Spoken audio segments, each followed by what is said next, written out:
Hey guys, it's Alex and Dad from 7th Hour Films back again with Doctor Who.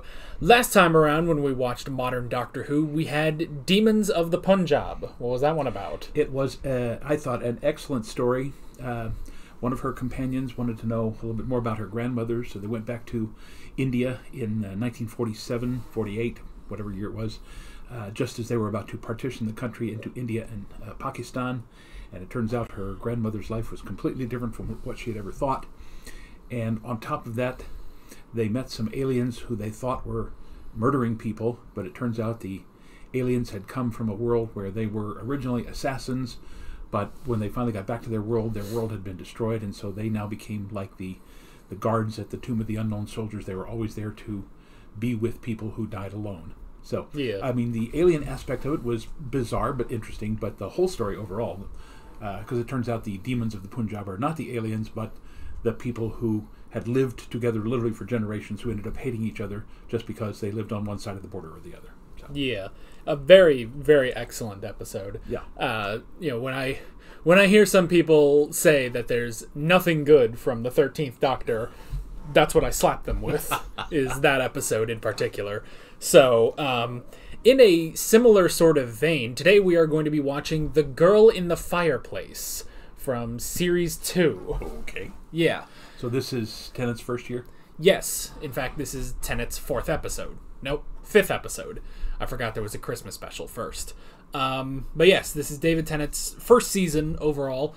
For context, he is currently traveling with Rose, and also her on-again, off-again boyfriend, Mickey, who I don't think you've ever seen him. No, because the only Tennant one I've seen is Waters of Mars. Right, which didn't even have Rose in it. Yeah. The only episode you've seen Rose in was Dalek with Christopher Eccleston. Yes. So, but yeah, so she stayed on for David Tennant's first season, and yeah, this is quite possibly my favorite episode of Doctor Who.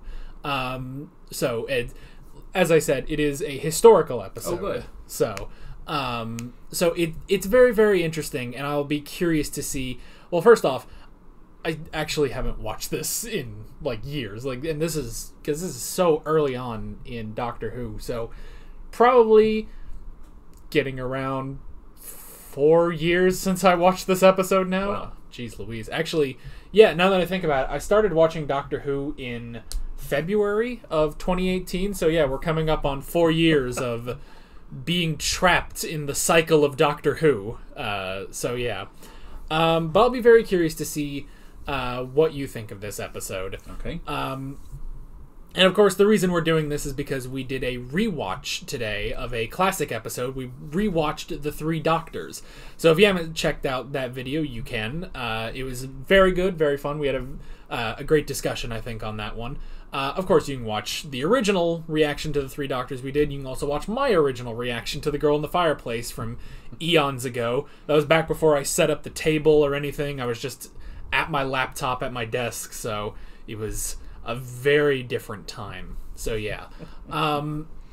Now, at the same time, you have made a request for an episode of Doctor Who. Yes. To watch the first episode of Christopher Eccleston. Yes. To see how they pulled it off. Yeah. Now, we're not doing that today. I will try to fit that in somewhere. The next rewatch we'll do in classic Doctor Who is Genesis of the Daleks, which is 6 parts. So I wasn't planning on doing any more episodes, any more modern episodes once we got to Tom Baker, but we could probably include it there.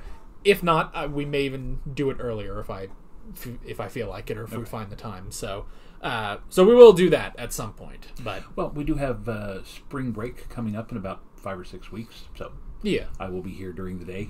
That's true. Yeah, and I probably won't have too many like other videos. Like at that point, I think I'll probably be watching The Witcher, so I should be okay with fitting that in just to day-to-day stuff. If you're wondering why I'm drinking water instead of my usual Coke Zero, we just had, I had Mexican food for dinner, so I'm crammed full of tacos and Spanish rice and refried beans and queso and tortillas. And Alex, the picky eater that he is, had a cheeseburger and fries.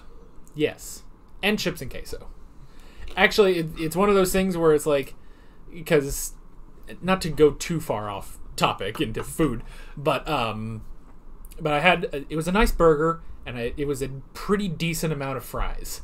And then I had chips. That's actually not the burger you need to be eating anything else with. So, I am on Pepsi number 3 today, along with still a good chunk of water left over. So, yeah, I'm very thirsty as well. Alrighty. Anywho, you got anything else? I got nothing. Then we might as well jump right into this episode of Doctor Who. Here we go. You have your duties. I am your mistress. Go to your queen. Are you there? Can you hear me? So, Palace of Versailles. I need you now. You promised. Doctor!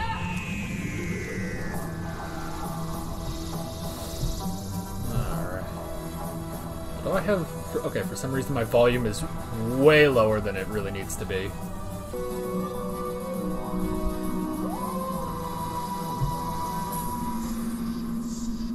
So, Stephen Moffat, the Sherlock guy. Yeah. This is before he was the showrunner. Oh. That's something you don't see in your average spaceship. 18th century. French. French Revolution. Monsieur, what are you doing in my fireplace? No, it's just a routine fire check. Can you tell me what year it is? Of course I can. 1727. Right, Before the lovely. revolution. One of my favourites. August is rubbish though. Stay indoors. Okay, Maybe that's Louis all for now. XIV. Thanks for your help. You said this was the 51st century. I also said this ship was generating enough power to punch a hole in the universe. I think we just found the hole. Spatio-temporal hyperlink. What's that? No idea. Just made it up. Don't want to say magic door. Well, she was speaking French. Right period French too. She was speaking English, I heard it. That's the TARDIS translates for you. Even French? Yep. Even French. Okay, that's scary. You're scared of a broken clock? Just a bit scared, yeah. Just a little tiny bit. Because you see, if this clock's broken, and it's the only clock in the room, then what's that? Stay on the bed, right in the middle. Don't put your hands or feet over the edge. Keep your hands and feet inside the vehicle at all times.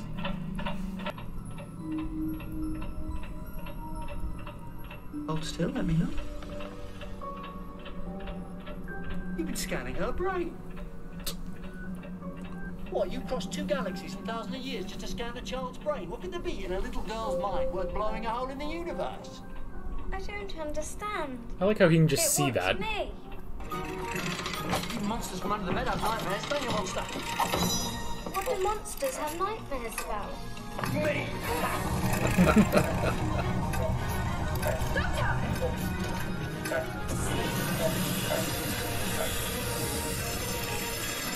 Cool off. Excellent. man. Ice gun. No. Fire extinguisher. Where'd that thing come from? Here. So why is it just like that? Field trip to France, some kind of basic camouflage protocol. Nice needlework. Shame about the face. Yeah, I'd work in Phantom of the Opera. Oh, you are beautiful. Space age clockwork, I love it. I've got chills. Listen, seriously, I mean this from the heart. And by the way, count those. It would be a crime. It would be an act of vandalism to disassemble you. But that won't stop me.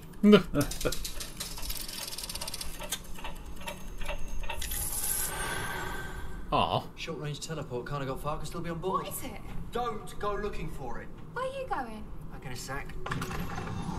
Just a few months later, maybe. Put the candle back. No. Now you get it. This is definitely something Joe would do. It is customary, I think, to have an imaginary friend only during one's childhood. You are to be congratulated on your persistence. No. Ned, goodness how you've grown. And you do not appear to have aged a single day. That is tremendously impolite of you. Right, yes, sorry. That's an Oscar Wilde line if I ever heard one. No. How could you be a stranger to me? I've known you since I was 7 years old. I suppose you have. I came the quick route. Ironically, if he came the long way around, he'd still look the same. No way! Renette Poisson! Later Madame Etoile! Later still Mistress of Louis XV, uncrowned Queen of France! Actress, artist, musician, dancer, courtesan! Fantastic gardener! No, so Who Louis the XV. hell are you? No. I'm the doctor, and I just snogged Madame de Pompadour. Ah. Oh, bye. There could be anything on this ship. No. Like a horse. Yeah, good roll. Is it a recurring role? Uh-huh. Are you looking at me? It's like the thing from Jabba's palace. Look at this. What's that in the middle there? It's like it's wired in. It's a heart, Mickey. It's a human heart. Oh, that's disturbing. Oh, Catherine, you are too wicked. Oh, speaking of wicked.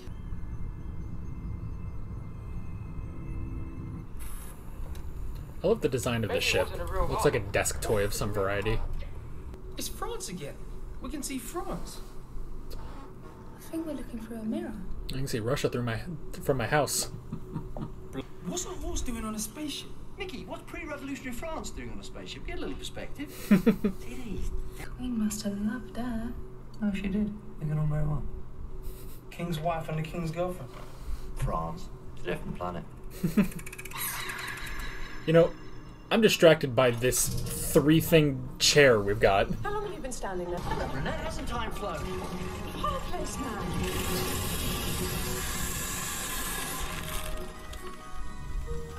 I love that they blend in and don't blend in at the same time. What's happened to the crew? Where are they? We did not have the parts. There should have been over 50 people on your ship. Where did they go? We did not have the parts. 50 people don't just disappear. Oh, Where- they dismembered them and made them into the ship? Ugh. You didn't have the parts, so you used the crew. Yeah. No one told it the crew weren't on the menu. What did you say the flight deck smelled of? Sunday Someone roast. cooking. Ugh. Flesh plus heat. Barbecue. You know, I'm amazed these clock dudes were able to overpower 50 people. I need to find out what they're looking for. There's only one way I can do that. Won't hurt a bit. Now that's a mind meld. Doctor.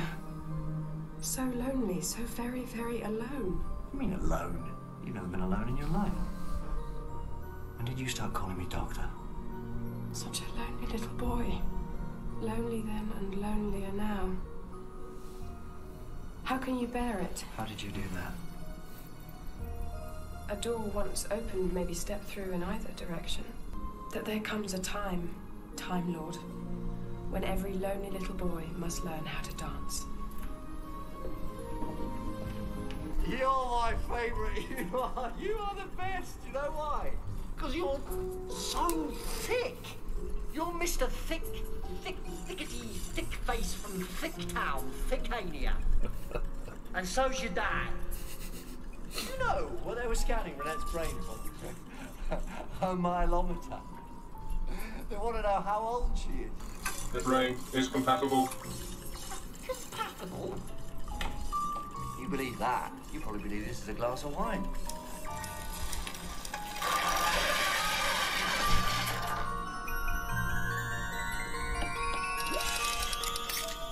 Multigrain anti-oil. If it moves, it doesn't.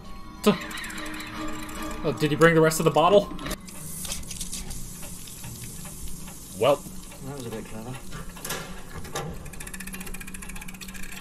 Kick him. Right. She is complete. It begins.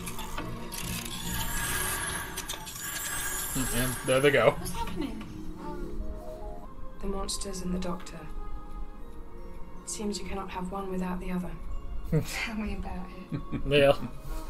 Oh, we're going to the TARDIS. Can't use the TARDIS. We're part of events now. Well, can't we just smash through? Hyperplex this side, plate glass the other. We need a truck. The monster from under my bed. And if my nightmare can return to plague me, then rest assured, so will yours.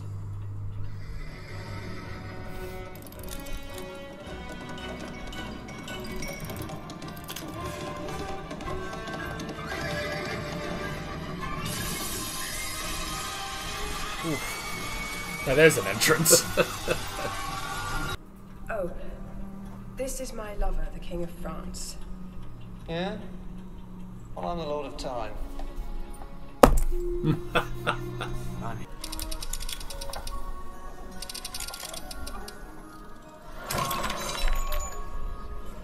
Face are broken.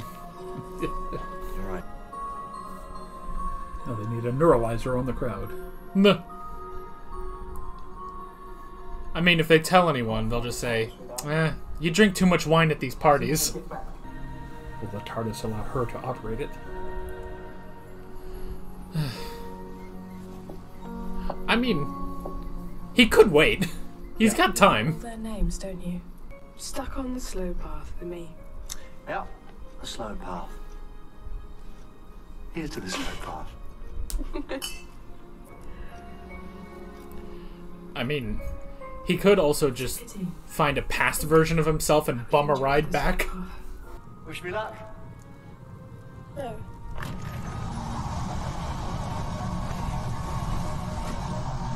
And the Pompadour. Still want to see those stars? More than anything. Give me 2 minutes. Pack a bag. Probably should have just brought her with. Yeah. She was right. She said you never looked a day older. So many years since I saw you last, but not a day of it on your face. It was a couple days of it in that wig of yours. There she goes. Leaving Versailles for the last time. Only 43 when she died. What does she say?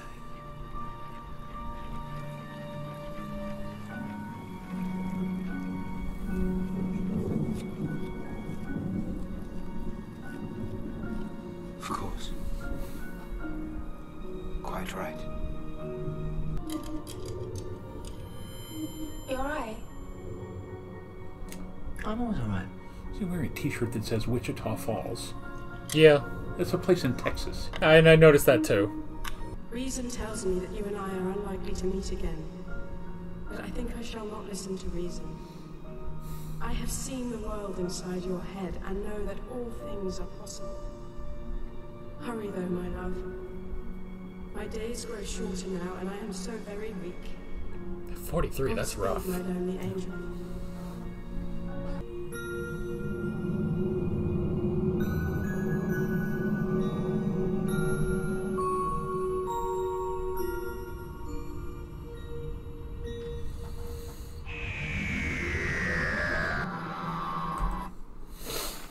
Alrighty. That's Girl in the Fireplace. Well, I have to say, again, I mentioned that one of those lines was literally Oscar Wilde. The writers, was that Stephen Moffat? Yeah. Just man has a knack with dialogue. It's just, not over the top. He caught the rhythms of the 18th century, as well as the fun stuff of the Doctor and Rose and what's his name? Mickey. Yeah. So thoroughly enjoyed it. Yeah.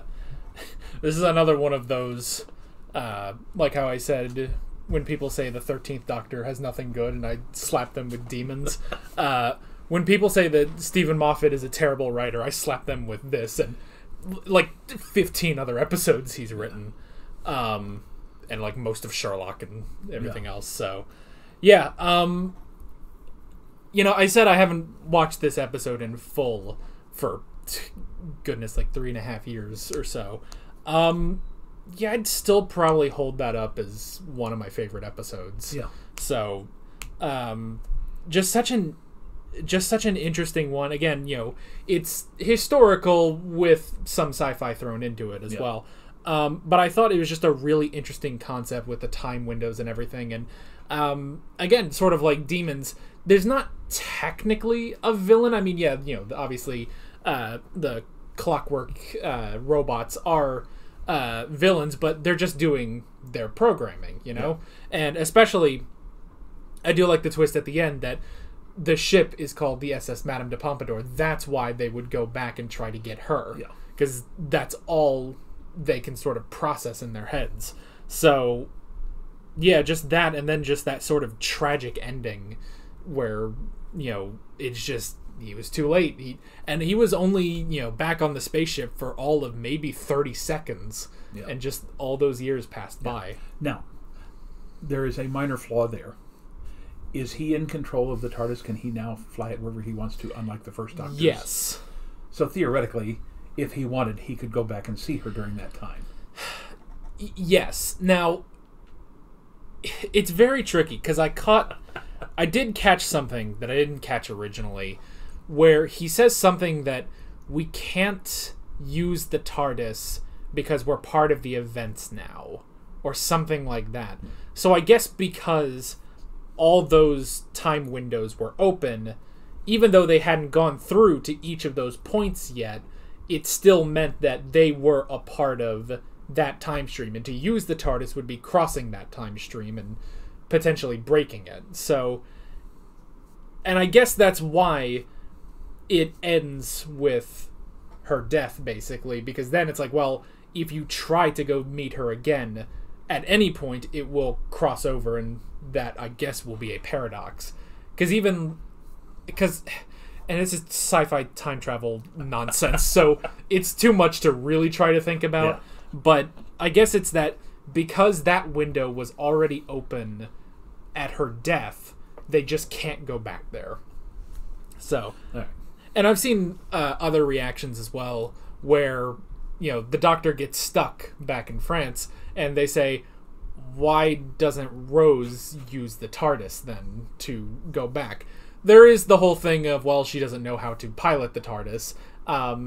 It's very complicated, and even like, I guess even if you just attempted, I suppose you can't rely on the TARDIS going back and getting the Doctor herself. I don't know.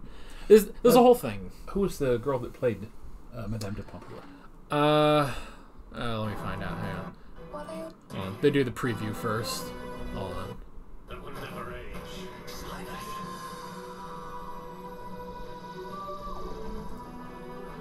Let's see here.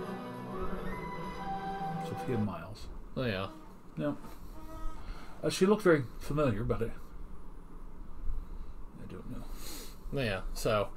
I mean, what were your impressions of this episode? I liked it. Again,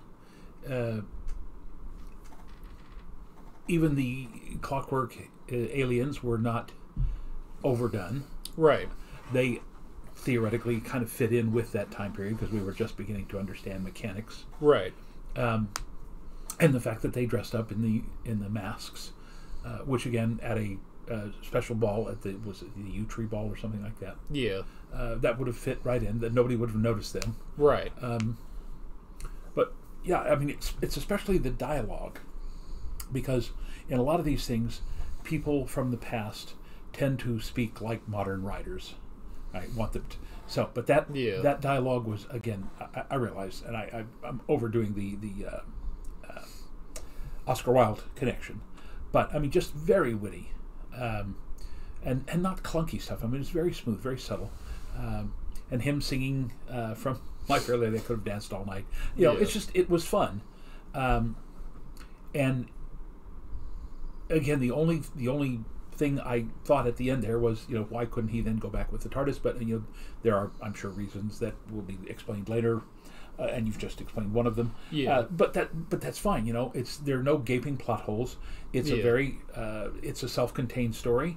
He sees the little girl, thinks he's come back a couple of minutes later. She's actually grown up, and then, I mean, he doesn't understand that even though he's only gone a couple of minutes, every time he goes back, years have passed. Yeah. So he basically just forgot that until eventually she ended up dead. Yeah. So, yeah, and this maybe another reason we went with this episode was because we did get some, or I got some flack, I guess, when I showed you The Waters of Mars, because while it's a great episode, it's not entirely, I guess, indicative of the 10th Doctor's era. That was very much him, well, first off, he's alone. He doesn't have any of his companions. And that was him just sort of gone off the deep end, especially at the end. So this one is a lot closer to his normal episodes, I guess. So, but yeah, definitely still probably one of my favorite episodes. Yeah, I can see that. Yeah. So to jump on into the notes, I mean, the first thing I wrote down is Renette, just a very interesting character, an interesting choice for a historical character. They did tend to do that especially earlier in modern Doctor Who, where, and this would always tend to happen like almost once every season, they would go back to a historical author. So like there was an episode where Christopher Eccleston met Charles Dickens. There was an episode, I think, was there one this season? I can't fully remember. If I look at the episodes, I could probably. I don't think so. Actually, I think this season, the historical person of significance was Renette. In the next season, they met Shakespeare, and then the next one was Agatha Christie, and then they met Vincent van Gogh in Series 5. So there's always like one specific person that they would always go back to. And it's just a very interesting choice as well for Renette, because it's a person I feel like not a lot of people might know too much. I mean, Shakespeare, Charles Dickens, apparently most people know Agatha Christie, but I was an idiot who was never taught Agatha Christie, so that was a fun video. But yeah, Madame de Pompadour I feel like is a very interesting choice too. And especially just that it's not just you go back and you meet this one person, it's that you are meeting her throughout her life and how she's been affected by these clock people, basically. By the way, I told you I've done a couple of Agatha Christie plays, haven't I? I think so. Yeah, I was in Witness for the Prosecution, played Sir Wilfrid Robarts as the lead character, and I was in The Mousetrap, which at one time was the longest running modern play. It opened like in 1959 and ran for like 40 years. And I played Major Metcalf, who, spoilers, turns out to be the real good guy. At the end of the play, there's this wonderful line where I talk about, having taken down the murderer. One of the characters said, how did you know he wasn't a real policeman? And I look up and I go, because I'm a real policeman. My name is not Major Metcalf, and it tells about the story how he was embedded there in this kind of a bed and breakfast type hotel to look for the murderer. And so anyway, it was a fun role. Yeah. It's very interesting about the clock people because, like you said, they do fit into the sort of, the Palace of Versailles and everything. It's interesting, though, because they are from the future. They're these robots from the future. I always love when you can take, I guess maybe you could sort of call this steampunk, but just sort of this retro feel to very futuristic technology. So, but I suspect, because you saw other things on the ship that were very, 51st century, I suspect that they put these clockwork people together because they knew that even if they were discovered, they would somewhat fit in with that particular time period, the late 1700s, or early 1700s, I guess. Yeah, so... I guess it's entirely possible that, like, maybe the ship created them or something like that. But we had the whole thing of the ship ran out of parts, and so, in classic, 2001 HAL 9000, it's like, well, nobody said you couldn't kill the crew, so they ended up using all of them, which is interesting. So yeah, that was very interesting. We had the mind meld between the Doctor and Renette, which we just watched the Three Doctors today, where they're doing the whole Time Lord contact thing. But this was very much a specific mind meld, which is interesting. And of course the Master in the old series used to be able to hypnotize people. I'm always surprised the Doctor wasn't able to do that. But in this instance, I mean, they've obviously got, I don't want to say special powers, but they've got ways of doing things that go beyond the human experience. So and I like that too when because he's obviously going through. Well, first off, I like when he first sees the clock person, and then he looks over at Renette, and then back, and he's like, wait a minute, I can see. He just sees that they're scanning her brain. Yeah. I always sort of like that, where he's just like, there's nothing to really set him off, but he can just see that in a person. But then, when he does the mind meld later on with Renette, and then I like that where she says, a door once open can be gone through in both directions. So she's able to go into his mind. And it's interesting when she talks about, such a lonely boy, you had such a lonely childhood and everything. And honestly, I'm sitting here because we just last week finished off the Time Monster in classic Doctor Who, where the Doctor did have that story of when he was young and he met the old hermit on the mountain and stuff. And so I'm like contextualizing all of that together now too. And honestly, rewatching this now, having seen over 3 seasons of Pertwee, this almost feels like a Pertwee story. Yeah. Like just the way, I don't know, just something about the Doctor's dialogue and some of his interactions with Renette. And honestly, like now looking back on it, seeing a lot of Rose, it's like a lot of what she's doing in this episode, I could very easily see Joe Grant doing back then. So, just replace Mickey with like Sergeant Benton, and it all sort of works out as a third Doctor episode as well. Let's see. No, we were talking earlier. You want to talk about, and you can have this idea for free, as long as you give me credit for it. We were talking earlier today about the recreations of the lost episodes. Yeah. What if they sent a Matt Smith, whoever the new Doctor is, if he's a younger man or even if he's a Capaldi type, send him back and have the new Doctor and his companions take the place of Hartnell and Susan and Ian and Barbara in the Marco Polo, and literally just run it with them. And they're all going, why does this seem familiar to us? And it's because, we actually did this before in a different iteration. Yeah, that could be kind of interesting if you did something like, the Doctor runs into Marco Polo. Because then you can even, especially for those pure historicals, you could give a reason, the Doctor's looking at all this like, okay, I remember this, I remember Tegana's, taking my TARDIS, Marco Polo's going to give my TARDIS to the Emperor and stuff, and it's like, I remember all of this, so something's clearly wrong. Then you maybe add that extra element of the Doctor figuring it out and stuff, and lead to whatever alien is causing this or something. So, yeah, that could be an interesting idea, just sort of redoing that.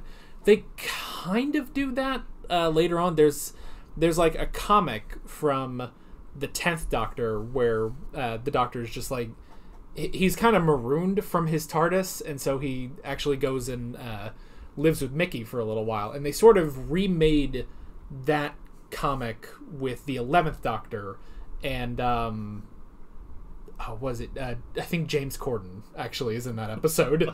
Yeah, so they sort of remake that just with a different person instead of Mickey and a different Doctor. So yeah, it's entirely possible you could pull something like that. So yeah, let's see. Now, James Corden. Yeah. Possible Doctor Who. Which led me to think, wait a minute, before James Corden, who'd have thought? Craig Ferguson. Craig Ferguson is a Scottish comedian who would be hysterically funny as a very kind of cross between like Tom Baker and Peter Capaldi as a Doctor. Yeah, that'd be interesting. Yeah, that would be interesting, and I mean, another Scotsman too. Yeah, I can't think actually how many Scottish actors they've used, because isn't Sylvester McCoy also Scottish? I think. I don't remember. I think someone said he might have been, and then you have Peter Capaldi, and technically you also have David Tennant, but he's not allowed to be Scottish. So, yeah, that could be interesting. Or Billy Connolly. He's another British comedian. Although he's getting much older now, he would be very much in the William Hartnell vein. I don't know if they could do that again. I think the closest they could get is Capaldi, and even then, he's still pretty weird and eccentric and stuff like that. So,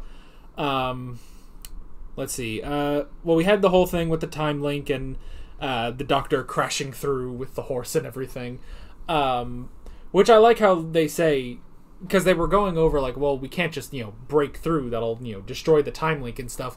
And I'm sitting here because I had seen the episode and I was like, that's exactly what he does. So what's the difference? But that was probably he was saying that to Rose because he knew he was going to trap himself and he didn't want her to realize that and try to stop him. So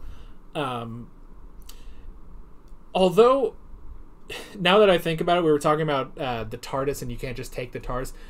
If you can ram a horse through the mirror, couldn't you ram the TARDIS through? Just don't even go through time, just fly it in, like it just turn it on its side and go. And I just realized I haven't had this facing the right way the whole time. But if you just have the window and then you just burst through and then you land it, I don't know. I don't know if the TARDIS is actually that controllable. There's one of the Christmas specials, actually the Christmas special right down here at the end, where the Doctor does actually get into a car chase with the TARDIS, and it's insane. And it's one of those things he basically says, the TARDIS really isn't meant to fly. It's supposed to just sort of disappear. So you just have this thing flying down the M1 or whatever, trying to chase this car. So, and then I did like that line where he's basically showing off to the King of France, and he's like, "Well, I'm the Lord of Time," So that was a good. Again, it almost sounds like something I could hear Pertwee saying, like, "Well, I'm the Lord of Time." So, and then the last thing I wrote down was too late. Even though he was there for all of 45 seconds, he was just a couple years too late. And yeah, just the fact that she ended up dying at 43, like, it's incredibly rough. You just mentioned there is that then one continuity problem. If every time he goes to see her and then goes back, years pass, what about the time where she leaves and goes behind the tapestry and looks inside the ship and talks to Rose and then goes back to the same time? Yes, because I was also thinking that the first time he talks to Renette, goes behind the fireplace, comes back, it's a couple months later. Then this last time, comes back, it's like 6 years later. Yeah. So, yeah, I was kind of thinking that it's like there's no real consistency on the time windows, but I mean, maybe that could also be explained by the sort of dodgy equipment they're using on this thing. And I like how, they even start with, this ship is generating enough power to punch a hole in the universe. And they go to the fireplace like, oh, I found it. I found the hole there that they created. So, and then the line of like, I don't remember. Oh yeah, Mickey said like, well, what's a horse doing on a spaceship? And the Doctor says, what's pre-revolutionary France doing on a spaceship? Get some perspective. So, yeah. Now, I wonder if the SS at the end there, the SS Madame de Pompadour, stood for spaceship. Possibly. Because it seems to me that there should have,